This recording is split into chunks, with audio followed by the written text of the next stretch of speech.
രാജ്യത്തിന് തന്നെ മാതൃകയായിട്ട് നമ്മുടെ തിരുവനന്തപുരത്ത് ഗിഗ് തൊഴിലാളികൾക്ക് വിശ്രമ കേന്ദ്രം നിർമ്മിക്കാൻ പോവുകയാണ്. ഗിഗ് തൊഴിലാളികൾ എന്ന് പറയുമ്പോൾ നമ്മുടെ ലൈഫിന്റെ അടിയന്തര ആവശ്യത്തിൽ ഉൾപ്പെടുന്ന സ്വിഗ്ഗി, സൊമാറ്റോ, ഊബർ, ഓല, ആമസോൺ എന്നിവയുടെ വിതരണ ശൃംഖലയിൽ പ്രവർത്തിക്കുന്ന തൊഴിലാളികളാണ്. ഇന്ത്യയിൽ ഏകദേശം 77 ലക്ഷത്തിലധികം പേര് ഈ മേഖലയിൽ പ്രവർത്തിക്കുന്നുണ്ട്.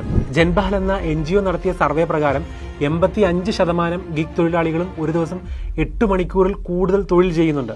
21% തൊഴിലാളികൾ 12 മണിക്കൂറിൽ കൂടുതൽ ജോലിയെടുക്കുന്നു. 65% വനിതാ തൊഴിലാളികളും ഈ മേഖലയിൽ ഒരു തൊഴിൽ സുരക്ഷയും ഇല്ലാതെയാണ് ജോലി ചെയ്യുന്നത്. ഇവർക്ക് വിശ്രമിക്കാനോ ബേസിക് ആവശ്യമായ ശുചിമുറി സംവിധാനം പോലെ ഉപയോഗിക്കാനോ ഉള്ള എക്സ്ക്ലൂസീവ് ആയിട്ടുള്ള ഒരിടങ്ങളും ഇവിടെ ഇല്ല. അവരുടെ തൊഴിൽ നിലവാരമൊക്കെ നമ്മൾ ഉദ്ദേശിക്കുന്നതിന് താഴെയാണ്. ഇതൊക്കെ പഠിക്കാനും പരിഹരിക്കാനും സംസ്ഥാന സർക്കാർ ലേബർ കമ്മീഷണർ അധ്യക്ഷനായ ഒരു 26 അംഗ കമ്മിറ്റിയെ നിയോഗിച്ചിട്ടുണ്ട്. കമ്മിറ്റിയിൽ അഡീഷണൽ ലേബർ കമ്മീഷണറാണ് കൺവീനർ ആയിട്ടുള്ളത്. സ്വിഗ്ഗിയിലും സൊമാറ്റോയിലും ഉൾപ്പെടെയുള്ള ബാധിക്കപ്പെടുന്ന മനുഷ്യരൊക്കെ ഈ കമ്മിറ്റിയിൽ ഉൾപ്പെട്ടിട്ടുണ്ട്. ഇതിനു പുറമെ Kerala state platform based gig workers registration and welfare bill കൊണ്ടുവരാനും സർക്കാർ തീരുമാനിച്ചിട്ടുണ്ട്. നിയമത്തിൽ തൊഴിലാളികളുടെ നിയമ സംരക്ഷണം, അവരുടെ തൊഴിൽ സാഹചര്യം ഉയർത്താനുള്ള വ്യവസ്ഥകൾ, സാമ്പത്തിക സുരക്ഷ, ക്ഷേമവുമായി ബന്ധപ്പെട്ട കാര്യങ്ങളൊക്കെയും ഉൾപ്പെടുന്നുണ്ട്. നമ്മുടെ നാട് ആരെയും കൈവിടുന്നില്ല എന്നതിന്റെ മികച്ച ഉദാഹരണമാണ് വിശ്രമമുറി മുതൽ നിയമസഭ വരെ അവർക്ക് വേണ്ടി പ്രവർത്തിക്കുന്നു എന്നതുകൊണ്ട് അർത്ഥമാക്കുന്നത്.